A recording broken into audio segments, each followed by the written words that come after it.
네, 지난 16장, 17장에서 아론의 권위, 그리고 이제 제사장으로서의 직무의 정당성, 이것에 대한 일을 제기가 되었고, 이로 인한 여파는 공동체 전체가 크게 휘청거릴 만큼 매우 컸습니다. 공교롭게도 주동자는 같은 가문의 사람들, 레위 지파였고, 이들은 서로 사촌 형제들 간입니다. 여기에 회중의 주요 리더십 250명의 지휘관들이 휘말리면서 이 파장은 순식간에 들불처럼 번지면서 회중 전체로 확대되었습니다.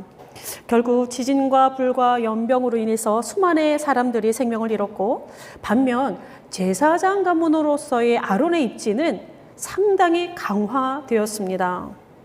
하나의 특권처럼 수면 위로 부상한 이 제사장직, 왜 아론과 그들 자손만의 몫이어야 하는가 의문을 들지 않겠습니까?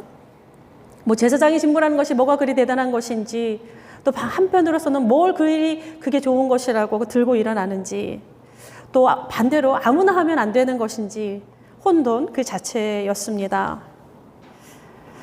쉐이커 교도들을 아십니까? 묻지도 따지지도 않고 설교자는 그날 성령이 임하는 사람들이 설교를 하게 되어 있습니다. 그러니까 우리가 오늘 예배자를 모였습니다.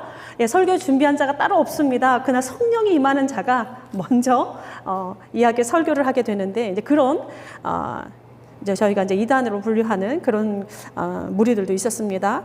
그들처럼 원하는 사람들이 돌아가면서 가슴이 뜨거워진 사람이 제사장을 하면 안 되는가? 조금 불경스러운 생각도 사실 들기도 합니다. 이런 혼란 속에서 하나님은 12지파에게 지팡이 하나씩 회마가 증거계 앞으로 가져오게 합니다. 이 지팡이라고 하는 단어가 굉장히 재미있습니다. 지파라는 뜻도 있습니다. 그러니까 지팡이가 지파, 동일한 단어입니다. 자, 이 지팡이에서 하룻밤이 지나니 동화 속에서나 나올 법한 일이 벌어집니다. 아론의 지팡이에만 싹이 돋고 순이 나며 꽃이 핀 후 살구 열매가 맺혔더라, 이렇게 기록하고 있는데, 사실 성경에 기록된 것만 아니라면 그냥 가벼운 코웃음 치면서 흘려들었을 이야기이기도 합니다. 그런데 당당하게 성경의 한 부분, 그것도 모세오경의 한복판에 자리 잡고 있다는 점이 우리가 가볍게 지나갈 수만은 없는 그런 대목이기도 합니다. 이 초현실적이고 초자연적인 이 사건과 함께 제사장 가문으로서의 아론의 정당성을 견고하게 하시는 것은 무엇일까? 질문을 던져봅니다. 단순히 아론이 마음에 들어서는 않을 것입니다. 또한 아론이 유일하게 거기에 합당한 매우 훌륭한 사람이어서도 아닌 것 같습니다. 오늘은 이 대제사장 아론이 처한 여러 가지 현실들을 한번 살펴보고자 합니다. 가장 먼저는 선택이라고 하는 단어가 떠올랐습니다. 하나님의 의지, 하나님의 선택, 하나님의 언약, 하나님의 기다림, 하나님의 심판, 이 모든 것들을 담재하고 있는 하나님의 선택이 가진 속성, 그리고 이 선택에 대한 변개함이 없으신 하나님의 의지라고 하는 것에 발길이 멈추게 되었습니다. 하나님의 선택이라고 하는 이 속성은 아론뿐만이 아니라 사실은 심판의 중심에 있었던 고라와 다단과 아비람에게도, 또한 이스라엘에게도, 이스라엘 전체 회중에게도, 그리고 오늘 여기에 있는 우리에게도 마찬가지로 해당되는 그러한 하나님의 속성입니다. 아론은 택하시고 나머지는 버리신다는 그런 개념은 아닙니다. 택하신 자에 대한 하나님의 책임, 그 측면에서 한번 보고자 합니다. 그러니까 선택받은 자가 그 소명을 완수하도록 도우시고 지키시는 이가 하나님이시는데, 하나님의 의지가 그 선택 안에 담겨져 있습니다. 하나님의 선택은 인간의 능력이나 공로를 기반으로 하지 않습니다. 아론의 지팡이에 신비스러운 일이 생긴 것도 마찬가지입니다. 무조건적인 하나님의 은혜가 그 선택 안에 있습니다. 아브라함이 그랬고, 이삭과 야곱이 그랬고, 이스라엘이라고 하는 이 공동체 전체가 하나님의 무조건적인 선택을 받았으며, 또 레위 지파가, 그리고 레위 지파 중에서 모세와 아론이 그랬습니다. 그러니 우리는 이 물음을 선택하신 자에게 계속 끊임없이 물어야 할 것 같습니다. 하나님의 선택은 오로지 하나의 목적을 가집니다. 하나님의 나라, 하나님의 뜻을 이 땅 가운데 이루기 위한 것인데, 이를 위해 하나님과 그의 백성은 언약이라는 것을 체결했습니다. 근데 이 언약이라고 하는 것이 굉장히 오묘합니다. 하나님은 그가 하신 약속을 지키기 위해서 자신을 제한하시고, 그의 백성은 하나님의 말씀에 순종하기 위해 자신의 삶을 구속해야만 합니다. 이 언약으로 인해서 이스라엘은 하나님으로부터 지켜진 적이 한두 번이 아닙니다. 좀 이상하죠? 하나님으로부터 지켜진다라고 하는 이 표현. 하나님의 언약 때문에 이스라엘을 향한 최종 심판이 유보된 적이 한두 번이 아니었습니다. 그죠? 그냥 우리가 민수기에 들어와서만도 굉장히 많은 것을 보았습니다. 그렇지 않았다라고 한다면 이스라엘은 진짜 다 소멸되고 없어지게 되었을 것입니다. 뭐 다 떠나라, 내가 다 멸하리라, 이렇게 하신 적이 한두 번이 아닙니다. 그렇게 하나님이 진도하실 때마다 즉시 모세는 엎드렸습니다. 모세의 기도가 이를 잘 보여주고 있는데, 모세의 기도가 그리 뛰어난 화법이라서가 아닙니다. 모세는 스스로를 나는 말을 못하는 자라 이렇게 이야기를 했습니다. 그래서 아론이 그의 입이 될 것이라 하면서 같이 지금 쌍둥이처럼 이렇게 함께 등장하지 않습니까? 모세의 기도가 하나님의 진노를 돌이킬 수 있었던 건 역시 하나님께서 친히 체결하신 그 언약을 하나님의 코앞에 들이밀었기 때문에 그렇습니다. 하나님께서 자신이 선택한, 그리고 자신이 약속한 것에 대한 자신 스스로를 묶어두셨기 때문에 모든 것이 가능했습니다. 또한 하나님의 이 무조건적인 은혜는 그 은혜를 받은 자에게 단순히 모든 것을 허용하는 그 순진무궁한 그런 것으로 제공되지는 않습니다. 하나님께서 우리에게 은혜를 베풀며 자신을 제한하시는 것과 같이 하나님은 우리에게 동일하게 요구하시는 것들이 있다라는 사실입니다. 언약을 기반으로 해서 은혜를 받는 자가 마땅히 살아내야 하는 삶의 방식입니다. 그러니까 모세와 아론이 특별한 것 같지만 그들에게도 똑같이 모든 것을 퉁치게 되는 스마트 패스권 같은 것을 주시진 않았습니다. 맡겨진 책임이 많고 고난이 중할수록 책임과 윤리에 대한 하나님의 그물망은 더 촘촘해집니다. 아론의 뒤를 이어서 대제사장이 될 장자와 차자가 있었다라는 것을 기억하실 것입니다. 나답과 아비후입니다. 그들이 여호와께 다른 불을 들이다가 바로 심판을 당했던 적이 있습니다. 그때에 그의 아비가 되는 아론과 동생들 엘르아살과 이다말은 이들의 죽음에 대한 애도조차 하지 못했습니다. 하나님께서 금하셨기 때문에 그렇습니다. 이뿐만이 아닙니다. 제사장으로서의 삶의 규례는 훨씬 더 많습니다. 먹는 것, 자는 것, 입는 것, 이동의 제한, 결혼까지도 이들은 마음대로 할 수 없습니다. 쉬운 삶은 아닙니다.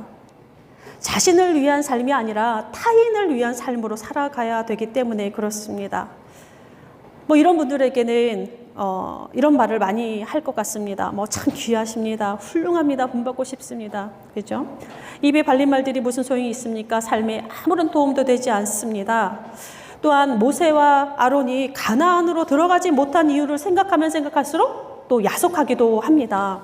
적어도 이 둘은 가나안 1차 정탐 후에 불순종으로 인한 결과로 약속의 땅에 못 들어간 것이 아닙니다. 이 둘은 단 한 번입니다. 하나님의 거룩함을 나타내지 못했던 순간이 있습니다. 이들은 누구보다 하나님께 헌신되고 민족을 사랑한 이들이었습니다. 다른 사람들은 몰라도 이 둘만큼은 가나안 땅으로 들어갔어야 옳습니다. 그러나 하나님은 거두절미하고 손절하시듯 단호하게 거절하셨습니다. 아론은 호르산에서 죽고 모세는 느보산에서 죽었는데 이는 이스라엘 중에서 하나님의 거룩함을 나타내지 아니한 까닭이라고 하면서 민수기 10장, 신명기 32장에 기록하고 있습니다. 무리바 사건 때문에 그렇습니다. 이 둘은 들어가지 못하는 것이. 이와 관련하여 아론의 제사장들의 직무에 관련해서 조금 생경한 표현이 있습니다. 1절인데요. 성소에 대한 죄와 제사장의 직분에 대한 죄. 세 번역으로 한 번 더 읽어드리겠습니다. 1절을. 주님께서 아론에게 말씀하셨다. 성소를 범한 죄에 대해서는 너와 너의 아들들과 너와 함께 있는 내 아버지 집 식구들이 책임을 진다. 그리고 제사장 직분을 범한 죄에 대해서는 너와 너에게 딸린 아들들만이 책임을 진다. 뭐 개혁개정하고 조금 다를 바가 없는 것 같긴 한데 어쨌든 전체적인 의미는 이것이나 저것이나 아리송한 부분들이 굉장히 많습니다. 왜냐하면 성소라고 하는 거, 제사장의 직분이라고 하는 것이 지금 죄라고 하는 것에 연결되어 있는데 별로 어울려지지 않는 것 같고 또 명확하게 어떤 죄라고 이렇게 드러내지도 않습니다. 하여간 성소와 제사장 직분을 수행하는 데 있어서 이 모든 책임 아론의 것이라 이렇게 말씀합니다. 참 부담스럽지 않겠습니까? 이 죄라고 하는 히브리 단어, 우리가 보통 성경에서 말하는 죄와는 또 다릅니다. 다른 단어가 쓰여지고 있는데 이 여기서 쓰인 죄라고 하는 단어는 하나님께 대한 죄 이런 의미가 아니라 죄에 대한 형벌의 의미가 굉장히 많이 있습니다. 그러니까 죄의 결과에 대한 책임의 무게중심이 달린 그러한 단어입니다. 성소와 제사장으로서의 직무, 즉 이들이 감당하고 있는 모든 영역에서의 사회적이고 제의적인 모든 결함들 혹이나 어떤 문제든지 이유를 불문하고 이에 대한 책임을 아론의 가족들이 전적으로 감당해야 하는데 이 책임의 끝은 생명이 됩니다. 그러니까 고라와 다단과 아비람이 동경하면서 250명의 지휘관들이 갖고자 했던 이 제사장의 직무라고 하는 것이 이렇게 무겁다라는 사실입니다. 그러니까 하나님께 가까이 가면 갈수록 죄와 연결될 수 있다는 자체가 굉장히 두려운 부분이기도 하는데 고대의 깊은 영성가들의 어떤 글들을 보면 하나님께 가까이 가면 갈수록 죄가 더 드러난다라고 하는 고백이 굉장히 많이 나오고 있습니다. 공통적으로 그렇습니다. 그러니까 하나님께 가까이 가면 갈수록 환한 빛에 가면 갈수록 나에게 하나님과 나 사이에 그 사이에 있는 나에게서 비롯한 그 죄들이 더 명확하게 보인다라는 사실입니다. 두려운 일이 됩니다. 하나님께 가까이 간다라고 하는 사실 그 자체는. 나답과 아비후 고라와 250명의 지휘관들 이들의 손에는 향로가 들려져 있었습니다. 모두가 동일합니다. 향로가 무엇입니까? 하나님께 제사 드리는 하나님께 예배하는 그러한 모습입니다. 그러니까 하나님께 가까이 간 사람들입니다. 하나님께 가까이 가는 만큼 우리가 하나님께 더 많은 것을 요구하는 것만큼 더 큰 심판에 노출된다라고 하는 것을 보여주기도 합니다. 또 분깃에 대한 것을 보면 가장 불안하고 불투명한 것이 이 제사장 아론 가문입니다. 이 18장의 대부분이요 레위 지파와 아론의 분깃, 그러니까 이들이 받게 되는 물질적인 보상에 대해서 언급을 하고 있습니다. 상당히 이제 우리가 읽었던 그 부분만 빼고는 전부 다 그렇습니다. 31절에서는 너희의 보수라 이렇게 구체적으로 명시합니다. 이 보수는 임금, 삭시라고 하는 히브리 단어를 번역한 것입니다. 즉 노동의 대가입니다. 그러니까 제사장직이라고 하는 것 역시 노동입니다.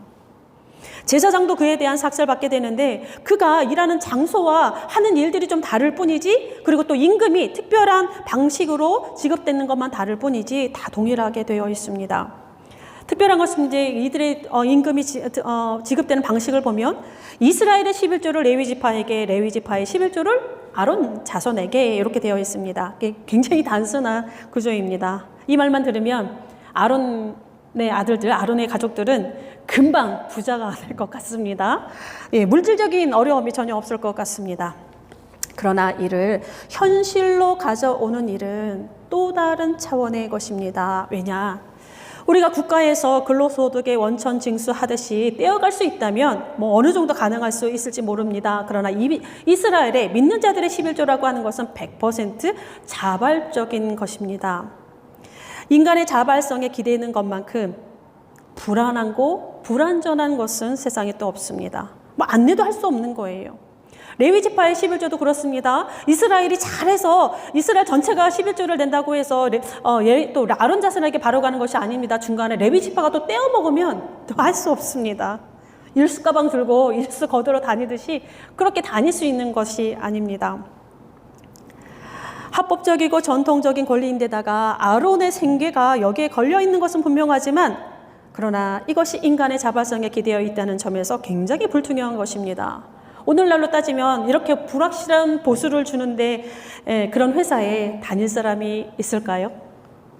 아마 노동법 위반으로 고소 안 당하면 다행일 것입니다. 이와 같은 이야기가 모세오경 한복판에 엄중하게 그리고 길게 기록되고 있다라고 하는 것.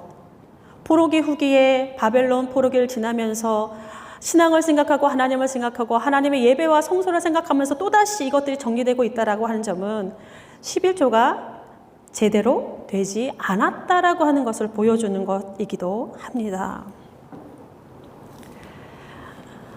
이렇게 아론이 서 있는 고라와 다단과 아비람이 빼앗고자 했던 그들의 위치가 굉장히 불완전한 그런 상태 위에 서 있다라고 하는 것. 또 그렇습니다. 살다 보면 우리가 참으로 이런 말들 많이 하죠. 다양한 진상들을 많이 만나게 됩니다. 범법자들을 제외하고서라도 내 말도 섞기 싫은 사람 만나게 되고 눈으로 마주하고 싶지 않은 그런 사람들 어쩌다 한 번이 아니라 주기적으로 만나는 것 같습니다. 저도 그렇습니다. 네. 만약에 17장, 18장과 같은 사람들을 만나면 어떨 것 같으십니까? 250명의 유명한 사람들이 나의 직임을 문제 삼고 나의 소명의 이견을 제시하면 하는 무리들이 내 앞에 있다면 마지막에서 주께서 나의 손을 들어주실 것이고 비록 그들이 정당성을 부여받지는 못하겠지만 그러나 대다수의 여론이 나를 향하여 돌을 들고 비난하고 있다면 상상하기도 싫은 장면이지 않을까 싶습니다. 또 반대로 저도 누군가에게 그런 존재는 아닌가 또 되돌아보는 그런 구절이기도 한데 그런데 하나님은 이 모든 것을 다 포함해서 어떤 단어를 사용하시느냐? 선물이라는 표현을 사용하고 있습니다. 본문에서. 선물이라고 하는 어원을 살펴보니까 주다라고 하는 기본 의미를 가지면서 두다, 지정하다라고 하는 뜻도 동시에 지니고 있습니다. 그러니까 하나님께서 아론에게 두 가지를 주셨습니다. 그러니까 두 가지를 두셨습니다. 아론에게. 하나는 제사장의 직분이요, 하나는 레위 지파입니다. 지금까지 나눈 이야기들을 생각한다면 이 제사장의 직분이 가진 이 기반, 인간적인 눈으로 볼 때 또 하나는 지금 나를 대적했던 바로 전장에서 나를 대적했던 수많은 무리들, 이 레위 지파. 지금까지 나눈 이야기들을 우리가 고려한다라고 한다면 선물 같지도 않은 상황이고 선물 같지도 않은 직임이고 선물 같지도 않은 그런 사람들입니다. 그런데 선물이라는 표현이 들어 있습니다. 거룩함과 존귀함, 불안과 두려움들, 소외와 절망이 뒤엉켜져 있는 제사장의 직무요 또 레위 지파 사람들, 그들을 둘러싸고 있는 사람들입니다.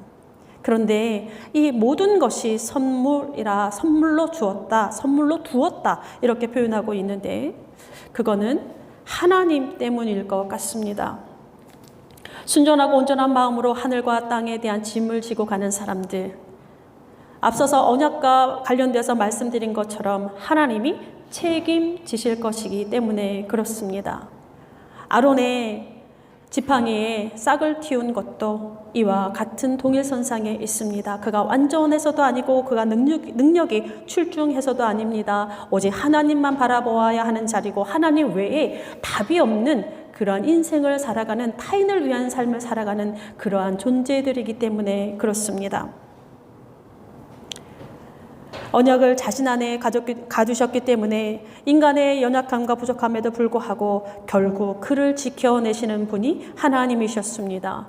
그가 주신 그 모든 것들이 선물로서 그리고 그가 하나님께서 지켜내신 그 신실한 자들을 통해 이루고자 하시는 것, 남기고자 하시는 것, 그것은 개인의 부와 권세와 명성이 아니라 하나님의 나라와 하나님의 뜻을 위한 것임을 분명하게 보여주고 있습니다.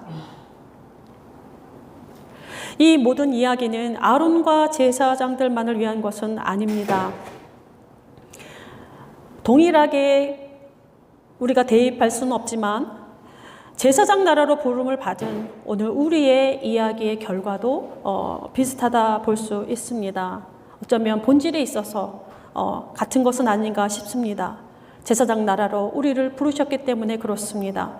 우리가 제사장 나라의 길에서 마주하게 되는 것, 동일하게 아론이 경험했던 것과 같습니다. 거룩함도 있고 존귀함도 있습니다. 그러나 우리의 연약함이 있고 불안함도 존재를 하게 되어 있습니다.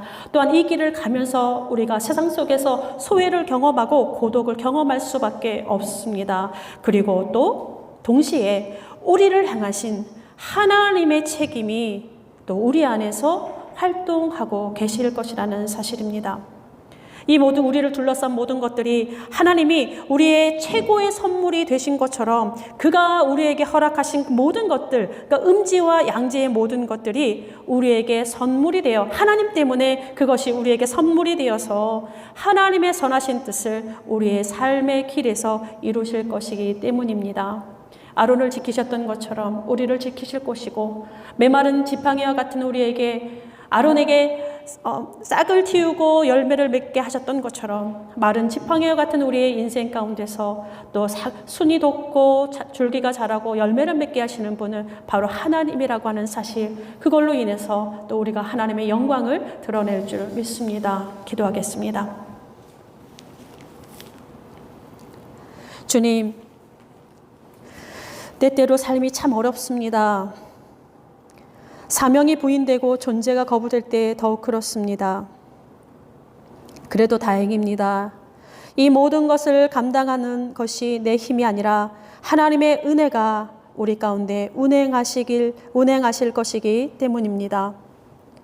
주께서 우리를 택하셨으니 주께서 책임져 주시고, 주께서 우리 심장에 선한 뜻 품게 하셨으니 주께서 완성하여 주옵소서. 우리의 걸음이 비록 빈약하고 연약하나 그 걸음 위에 주께서 다시 걸으심으로 주의 흔적만이 우리의 뒤에 남게 하여 주옵소서.